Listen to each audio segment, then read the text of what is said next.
Good morning, everybody. For the first time, Jill and I are socially distancing for a clinic.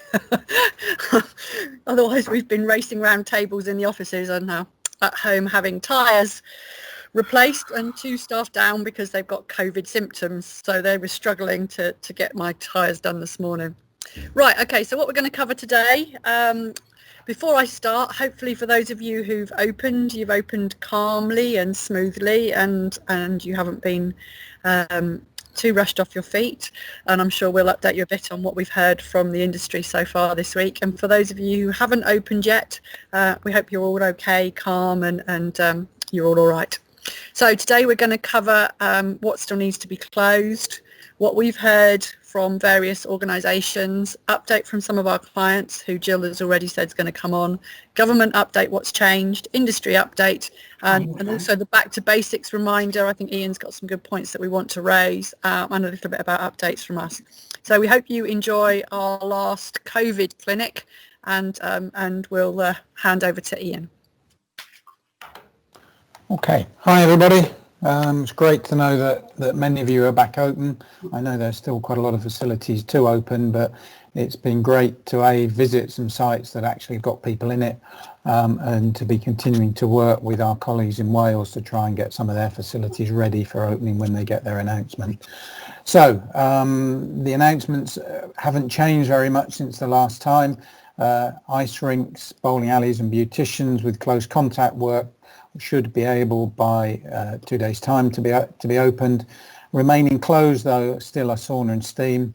There's been some rumours around some advice on that, but we haven't heard anything formally. Soft play clearly still closed. Spectator sports, the trial is one of the trials has taken place with Surrey Cricket, and we'll wait to see what happens with that. But I don't think it affects many of our day-to-day clients other than clearly personal interest of going to be able to watch sport. So Scotland and Wales, dates still to be confirmed. There was some hope it might be today, or it could be tomorrow. So let's keep our fingers crossed for our colleagues in Scotland and Wales. Okay, next slide, please. So what we've heard is that quite a number of many facilities have tried to reopen, but of that there are a great number of swimming pools that still haven't yet taken the decision to be able to fully open. But at least hopefully we can begin to see from those who have opened more learning outcomes, and maybe some of you might be able to share some insight into that, and I'm sure John Matson from Link for Life might be able to share a few points about how they found the swimming pools opening. Parliamentary report has gone to the government talking about trying to make sure adequate funding is in place to preserve leisure facilities, particularly the public sector side of it. And clearly we all need to keep on abreast of that.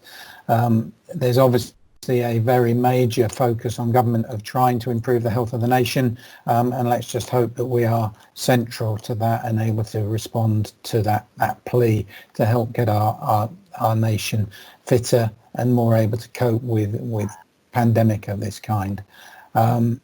The majority of those customers we've heard from, and hopefully we'll hear a bit more from our colleagues in a few minutes, is that the reopening has gone really well, and that the customer feedback from that has been very positive. They found the facilities welcoming and feel safe within them. I think some of them like the idea of gyms being in massive sports halls. Whether the people that like to play badminton would fully agree with that, I'm not sure in the long run, but certainly the early signs have been encouraging. So next slide, please. So I'd like to welcome in Matt Melling, Operations Director for Flip Out, and John Matson, Operations Director at Link for Life, so that we can just chat to them and find out what their experiences have been. Are you both there? Don't know whether you're both unmuted. I'm here, yeah. Can you hear me? Yeah, thanks, Matt. I've got you. John, are you there? Ian, I don't think John's actually got onto the right. onto Okay, the I thought I saw his name come up. Anyway, okay, so that doesn't matter. Hopefully John might be able to join us. So Matt, how have you found the first few days? What's the customer response been? You know what? Really, really good. Really encouraged and really positive start. As always, as prepared as you try and be when you finally get the nod 2 weeks out is somewhat of a little scramble and a logistical challenge to get all the sites back open again and get the staff fully trained and get all the measures in place that you need to have. But it was a long 2 weeks getting the stores back open, but it went really, really smoothly operationally. I mean, numbers-wise, probably where we expected to be, but not where you hope to be. We're trading around 10% capacity, 15% capacity in some sites at the moment, which is about 20% of where we were at this time last year. So I think we expected that would be the case, and we're hoping it will snowball, and in a couple of weeks' time, we'll getting up to the capacity levels we've set. We have had some sessions in some sites on the rainier days where we have got close to the 50% capacity that we're kind of about at all the sites from the measures we've had to put in place. But no, all things considered, really, really smooth launch. Guest feedback's been really good. Only slight concern we've had from guests in a couple of the sites is just not having locker facilities available. But other than that, the feedback's been really, really good. And have you had to change anything in the early days from the controls you put in place? Have any learning points come back that you've needed to pick up on? You know what, the lockers one was the only thing that's caught us out a little bit, and unfortunately, other than having to put that message out as much as we can on social and pre-booking, we've been okay. All the measures we've done as much as we can and been prepared as we can, and as of yet, touch wood, there's not come anything out of the woodwork that we haven't already got in place, and hopefully it stays that way. Brilliant. Thanks, Matt. I'll come back to you in a second. I know we've got John joined us now, so whether John is unmuted, whether he can share the same feedback from a public leisure facility perspective. John, how did the first few days go, and what was customer reaction? Yes, thanks, Ian. Very similar to what's been said. Very positive. We have only opened 3 of our sites, as you know, and as I say, the feedback has been fantastic from both staff and customers. The key thing for us is that as we've gone on each day, each hour, really, we've been tweaking and improving what we do. And if I had to say what the top 2 things are that we've learned and are doing is, first of all, is that welcome at the front, the concierge approach, where every member who comes in is greeted and talked through what will happen. And off the back of that, also the perception of what we're doing is equally as important as the actual doing of what we do. So right from when people enter, there's plenty of signage and welcoming, and people in t-shirts and putting out the constant message of cleanliness and safety and friendliness. And John, I know we had conversations with you about this in the lead up to it, but Matt raised an issue in the trampoline stores that they had some issues with customers saying that lockers weren't available. Have you found a way of managing that within your facilities that have met customer satisfaction? Yeah, what we did with lockers, we put 2/3 of them out of order, and that's just about giving us enough lockers to cope with. We've actually brought some more lockers back into use. What's been interesting for me is that I've actually visited colleagues' sites and used them as a swimmer in Tameside and Oldham. And what's interesting for me is the different approaches of each organisation. So Oldham have done similar to what we've done, but Tameside, on the other hand, as you come in, they give each individual person a locker and a cubicle. So if you get allocated locker number 52 and cubicle 52, they're the ones that you go in, which is a great system and very COVID secure, but also very staff heavy and logistically tough to follow. But it is really, really tight what they're doing. Okay. So again, we're adapting and evolving on lockers. And I'm sure as time goes on, we'll all learn from each other and pick up on some of the good practices and see what works and doesn't. Is there anything, what's the feedback from staff, from both of you, Matt? How have staff felt coming back? Have they felt secure and confident in the controls you've got?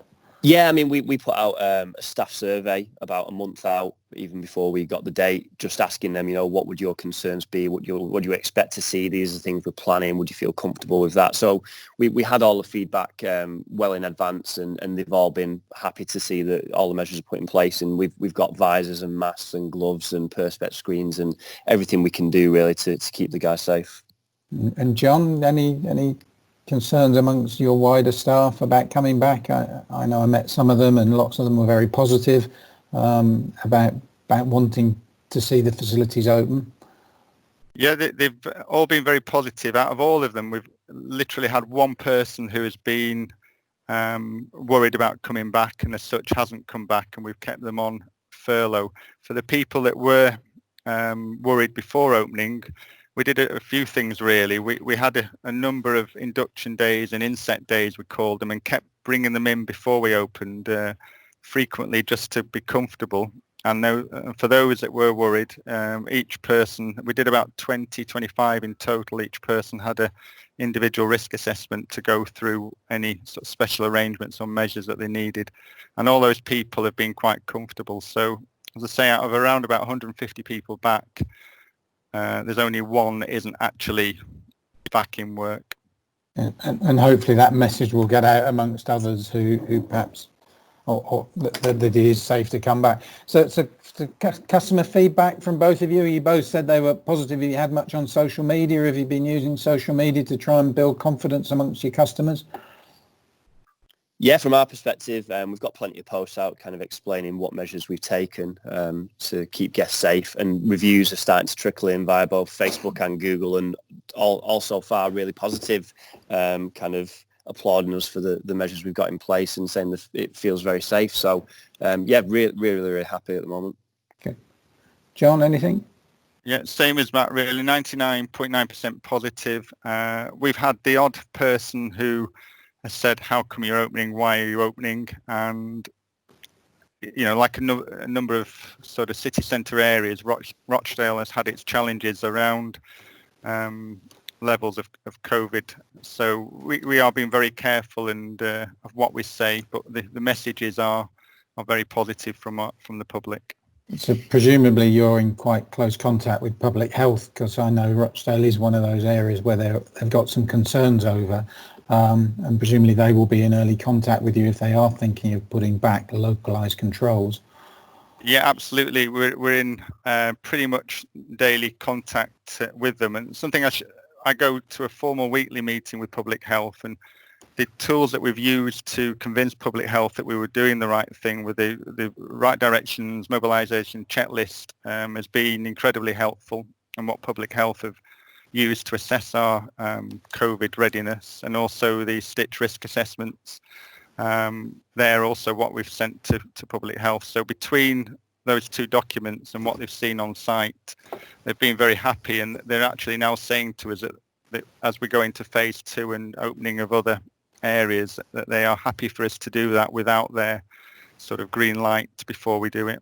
Thank you, John. We'll pay you later for that plug. Yeah, I know, it sounded we didn't ask you it? to do it, but, no, but totally we'll take unscripted. it anyway.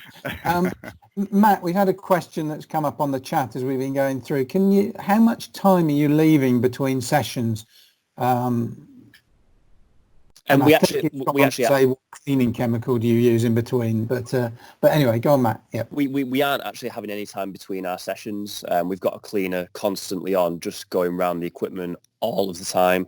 I think twofold, we felt comfortable that would be enough from a risk mitigation point of view, given that the areas, once someone's on the arena, ultimately are getting touched quite a lot anyway, so we wanted to keep the cleaning constant. And B, I think from a guest perception point of view, and the feedback has suggested this as well, they seem to like to see someone active cleaning all of the time. So at the moment we've not put any time between sessions other than a 5-minute crossover, obviously, but yeah, we've not got a half an hour gap or anything like that, and that's working well for us at the minute. Okay, hopefully that answers the question from the person who raised it. Just for Matt again, are you keeping an eye on where the spikes are occurring and where you might end up needing additional controls or being shut down again? Are you, because I know there's websites you can go on and watch where the government R rate, where the R rates are increasing. Yeah, I mean, we keep keeping close tabs on, and just any guidance that comes out that suggests somewhere might be looking that way. Obviously, we'll review that as and when. But touch wood. I mean, I'm only responsible for our company-owned stores, of which there's 7. So I know the franchisees will have to look at that themselves as well, which will support them in. But yeah, keeping eyes on it. But hopefully won't be in that situation in any of the stores. Touch wood. Okay. Yeah, I mean, let's hope so for the whole country, but unfortunately it's a reality in some areas, and I think we do have to be prepared for it. And the more we're prepared, the less damage it will do to ourselves as an industry. If I could just ask both of you, because not everybody yet has fully reopened, and maybe one particularly for John around opening swimming pools, because I know that you haven't fully reopened all your pools. Would there be one bit of further advice you would give to people on who are still yet to jump and able to open their facilities? I would say from my point of view, guest perception is everything. And so front loading your measures as much as you can. That first impression when they come in. So even before they come, just the communications that you're putting out via social channels on your website, encouraging the bookings online, giving the guests as much information before they arrive at the arena as possible. And then I think John alluded to it earlier, having someone on the door that is kind of explaining to guests as they come in what's different, what's changed, what measures we've put in place, plenty of signage. I think if you nail all that before they've even actually got to the activity area, they're going to feel a lot more comfortable, and that perception they're going to have of the facility is going to be much better. Brilliant. John, any other pearls of wisdom? Yeah, no, I agree with all of that, and I would also add that the training before you open it is critical, and we spent literally weeks having staff come in repeatedly to train them up, because the furlough fog can exist with staff that haven't been in work for, say, 18, 20 weeks, and getting them into the culture of COVID and knowing that they need to social distance, or be socially distant when they're both in work and outside of work, and just really drumming it into them. And it's constant, and we forget at times, but it's that training, the online training, the in the centre training, the one-to-one training, the group training, the lifeguard training, all of it. It's the more you do, the better results you'll get. Yeah, I agree. I just had one thing come in on our chat from some of your parts, Matt, that clearly there are colleagues in Leicester and Blackburn and in Glasgow that have still got to be given the green light to go ahead. So there are some of us still under lockdown because of local issues. So we do have to continue to treat this seriously. And I think that matches what John has just said, that this isn't going to go away. And it's key to make sure staff don't lapse back into poor practices that then set up bad examples for the customers who you are desperately trying to keep safe. So thank you very much, both of you. I think John has to go, don't you? But I don't know whether Matt's going to be around if we get any questions towards the end that you might want to... I'm okay to stay on, Ian. Okay, great. Okay, so hopefully towards the end, if anyone have got any particular questions they want to direct at people, at our two guests who have got specific information, that would be, or specific experience, that would be great. So thank you, both of you. No problem. Okay, next slide. So just moving on in terms of ongoing government updates, and I think this is something that both colleagues would agree, is that it's important that someone is keeping track of what is happening, because guidance does keep changing, does keep evolving from government, and I think it's important that we will try to disseminate that information to our clients as soon as we hear about it, but it's also important that you keep abreast of it. And clearly there's this strategy at the moment about eating well and being more active. A bit of a shame it seems all focused on someone's favourite pastime, i.e. cycling, which hopefully will be a part of the solution, but I believe firmly that we can be part of that solution. I think the more you're talking with your local NHS providers, the more you're getting involved with them, the more chances are that you're going to be seen as part of that solution. And do as our colleagues down in Newport have done, already got COVID rehabilitation classes going in partnership with the NHS, of which they've been able to open on a very different grounds rather than public opening at the moment. So keep an open mind as to where you can potentially demonstrate to partners that you are part of the solution. So as we already said, unfortunately some colleagues are still locked down, and use your pandemic management procedures so that you're ready. They're part of the critical process, that if you get local information, that you try and mitigate the risk to yourselves by limiting the impact on your business by responding quickly and effectively. Refer to government websites. There's specific restrictions. There's a link there in our information, and clearly we've got this added burden at the moment. Some of you might well have staff already who are away on holiday in Spain and other parts of the world, who might end up having to not be available to you for 2 weeks when they return. So you need to be thinking of those issues, and staff that are maybe have got holiday booked, what the plans are if they come back and can't come back to work. So a reality that's changing with every day, I'm afraid. Okay, next slide, please. So what's changed, I think we mentioned this the other day, is that shielding finishes from the 1st of August and 16th of August in Wales. We believe that's going to come off, which will mean there will be potentially more clinically vulnerable and extremely clinically vulnerable who are being encouraged to come back to work and also come back to exercise. So within your risk assessments, be aware you might get some of those people come in. We've produced a new check sheet that's on that managers can use to assess the risk to individuals, and that's on our website. So please look there for other updates and information that we're putting out. We also had the issue earlier in the week of masks. I'm delighted that they provided some update on that, or clarification that leisure centres weren't involved in masks. You might still consider it, particularly if you've got vulnerable groups, that people perhaps arrive in masks to the point of changing or being ready to exercise. But I think that might depend on local area levels of R rates as to how you manage that process, but they don't have to exercise with masks on. That was clarified. Okay, next slide. Now, the government do keep updating the COVID-19 secure notice, and they've now removed part of the focus on people having to work from home by putting in that take all reasonable steps to help people work safely. So be aware that changes. You might want to update the ones that you've got displayed at the front of your building. I think this latest update came out on Monday, so I think it's version 3 of the poster so far. So you might want to compare what you've got with what's on the front of what you've currently got displayed front of house. Next slide. And this one's quite a difficult issue for sites that have got multi-sport activities.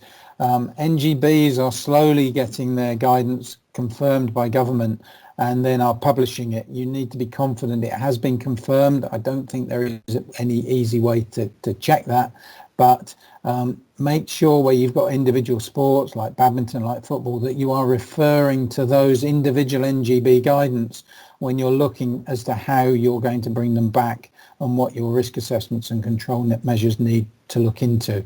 And there's a whole list of links there. The one we find that is most up to date is the London Sports website, particularly in terms of NGB guidance.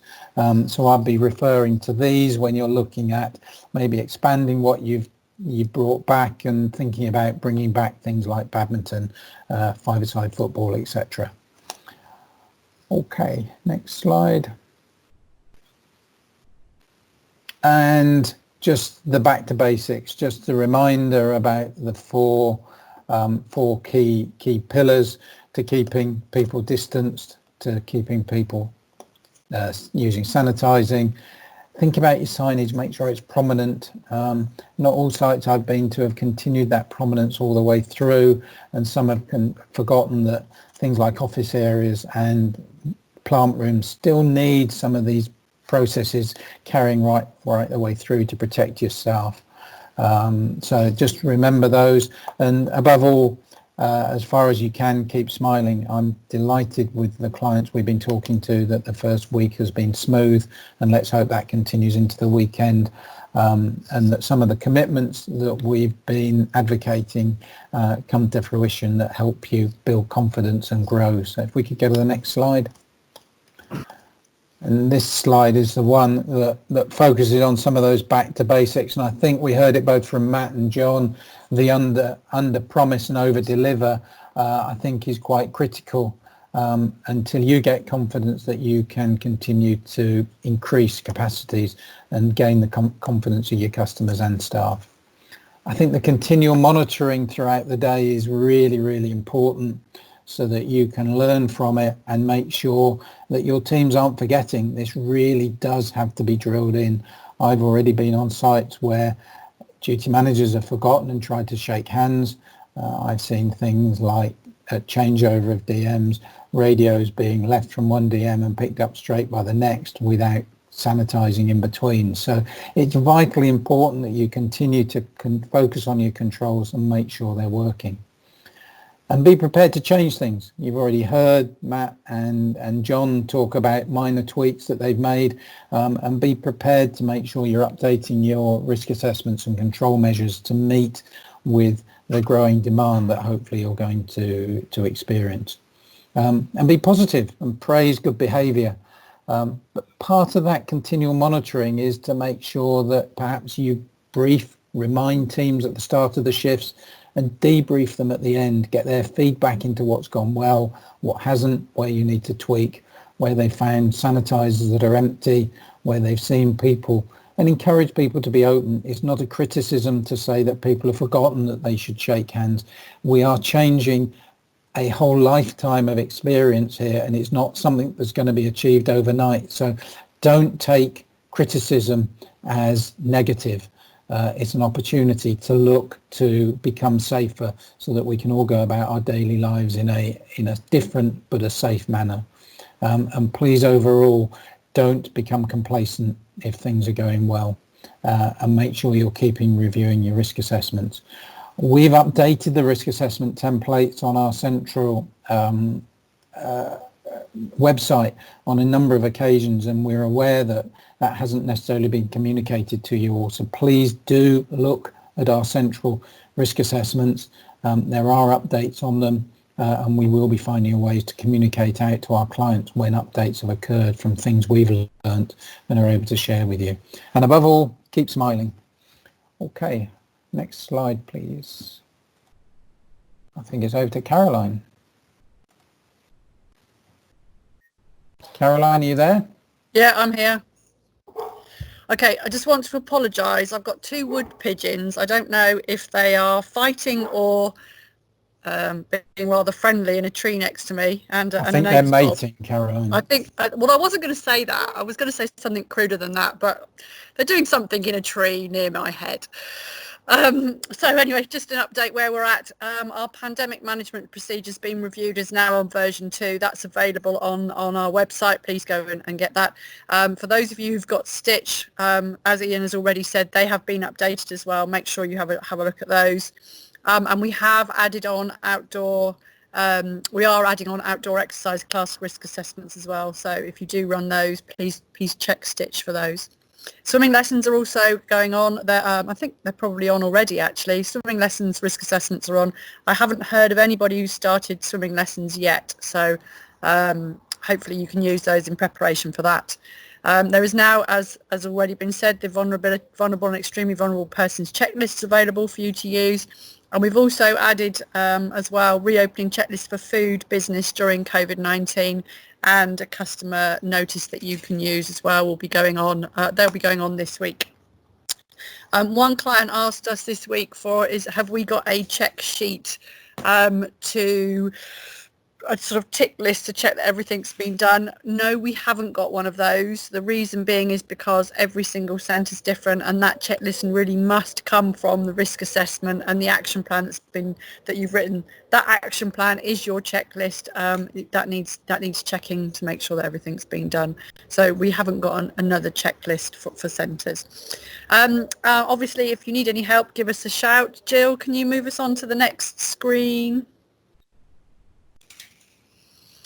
We've launched a new Welsh Sports Association contacted us, having seen and done our COVID training, and asked us if we could do some enhanced training for coaches and clubs. So this isn't for your frontline staff like we've got for rec attendants and fitness instructors and cafes. This is specifically for clubs and coaches. So if anybody wants to do that, please feel free to get in touch at training as well. Jill, we've gone on a funny slide.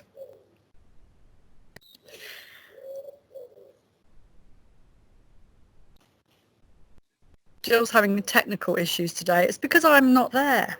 I haven't got you looking over my shoulder making sure I get it right, you see. So you've left me to my own devices, which is a very bad thing to do. You should know that by now. But I'm just trying to get you to where you should be. Oh, Here okay, you go. cool. Keep going. Apologies. Yeah, go to the next one.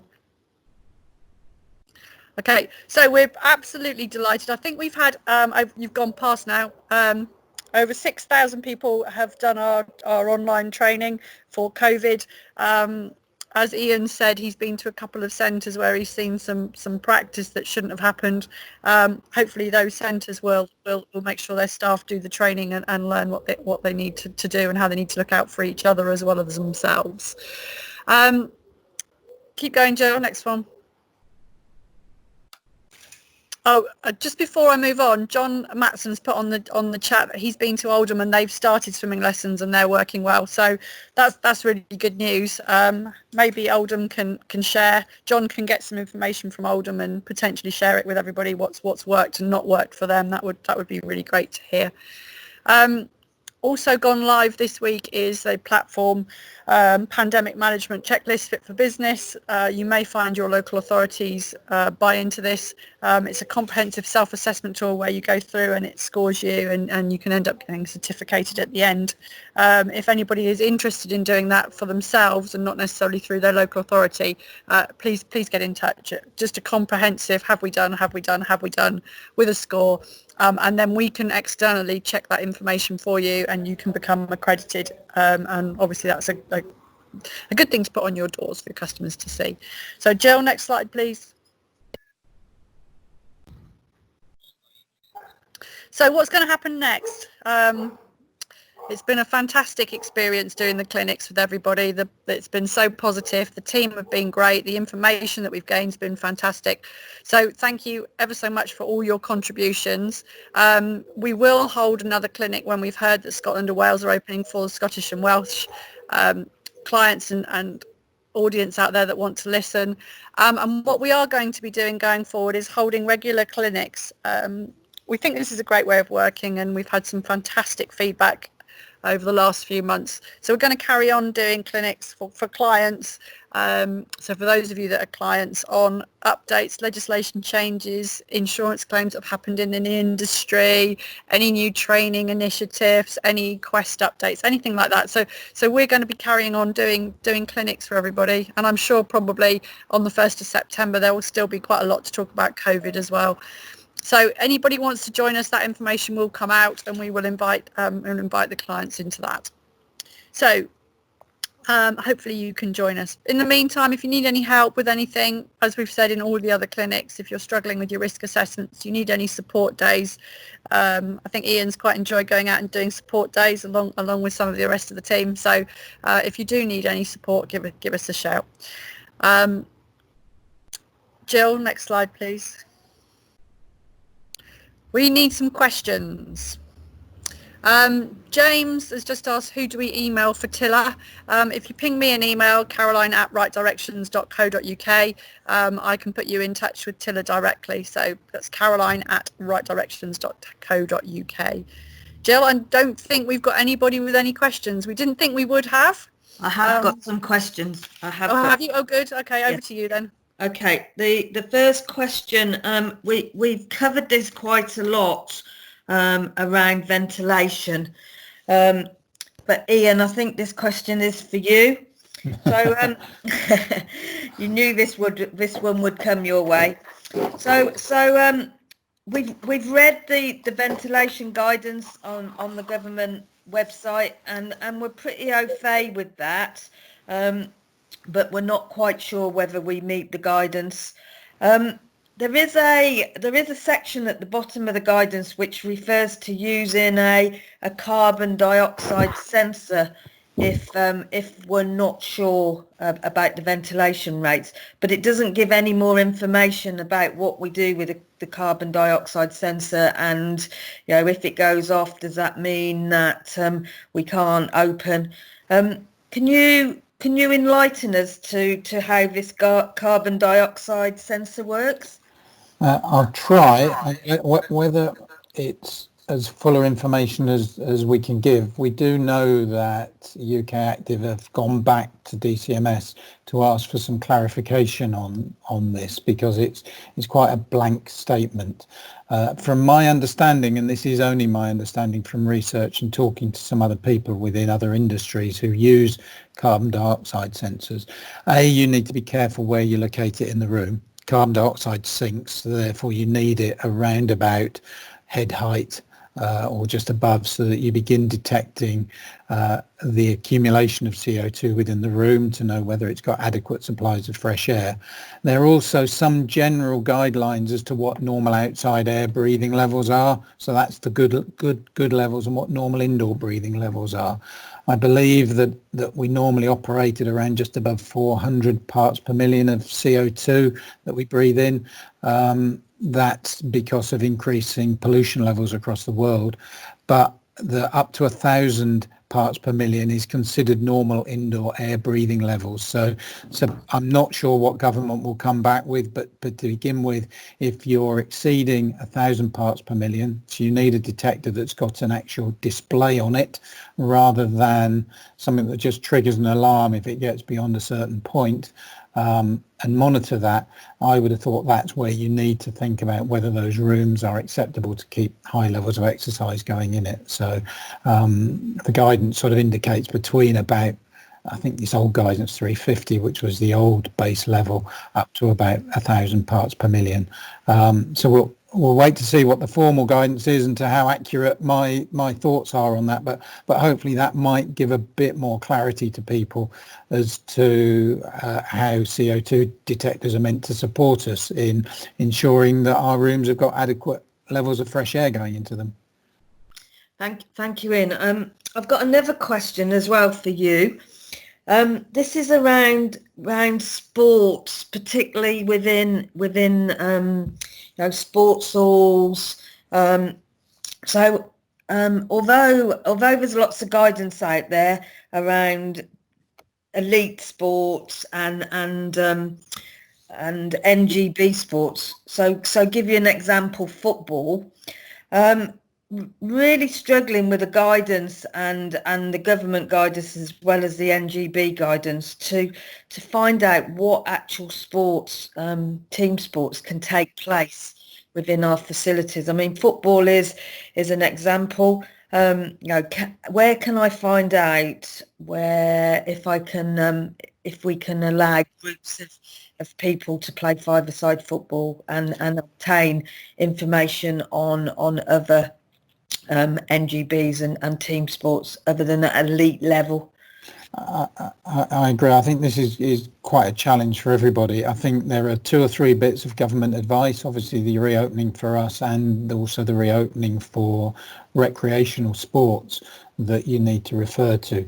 But you then need to look at each specific governing body. Now then, we aren't sure when the guidance is being put out whether it is government approved, because it talks in the guidance about each NGB getting approval before they're allowed to be looked at, and we might need to do a bit more research and ask some more questions on that. But one hopes that the specific NGBs, like the FA, are putting out advice that has already been approved and aren't just displaying it on their website. So I think you then need to look at each individual sport.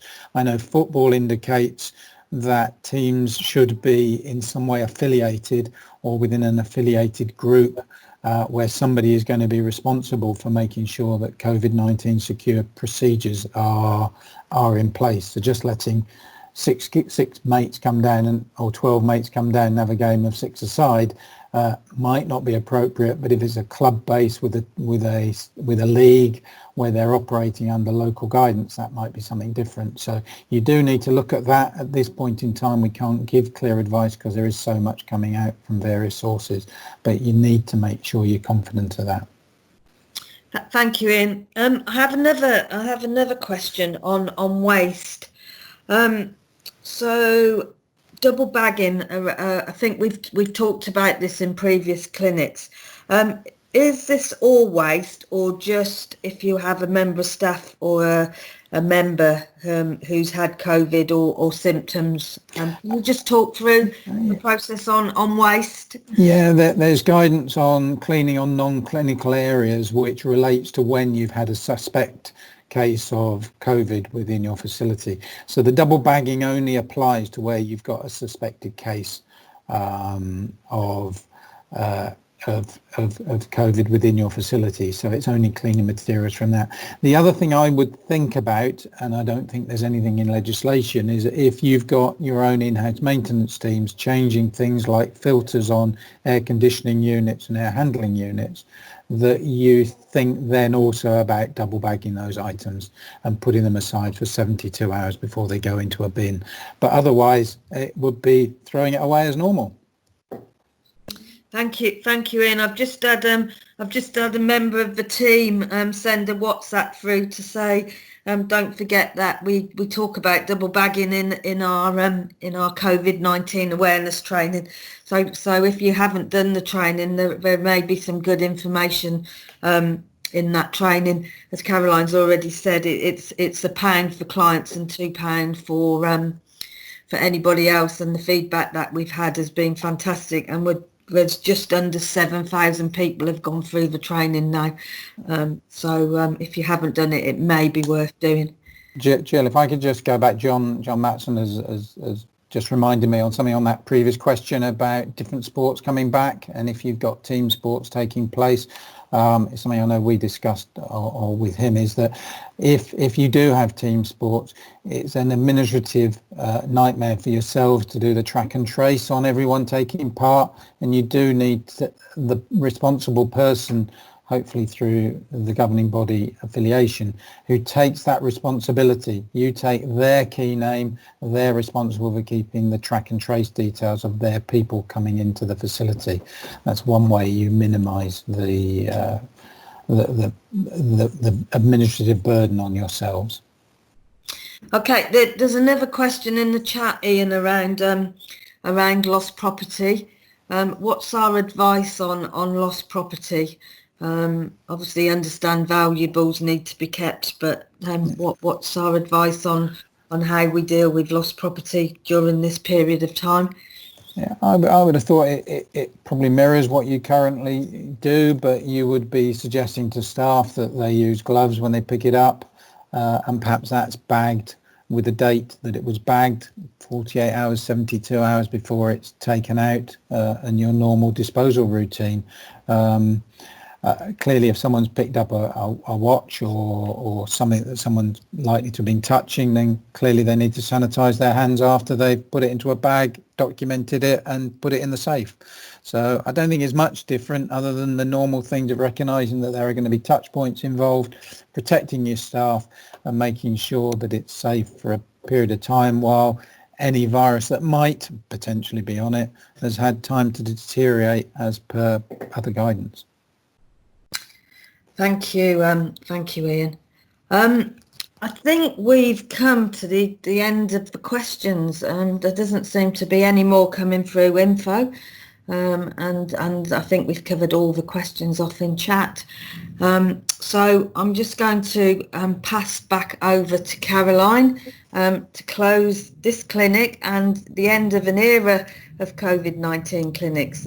Thank you very much, Ian. Thank you, Caroline. And thanks to John and Matt as well. It's been very helpful. I think we just need to say good luck to those of you who haven't opened your doors yet. We all wish you the very, very best. And for those of you who have opened your doors already, keep the standards up. Please don't let them drop. Please don't think it's only for a week or so. It's not going to go away quickly. We've got absolutely everything crossed that we don't have another second spike and various facilities get locked down. We're certainly eager to get back into our local leisure centre, which is still locked down as it's adjacent to Luton. So we wish you all the very, very best. I wish my 2 pigeons all the very, very best. No idea what they're doing.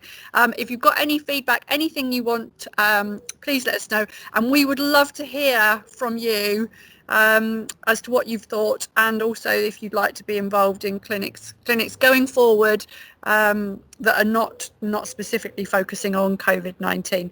So thank you all very, very much for listening, and we will catch up with you all very, very soon.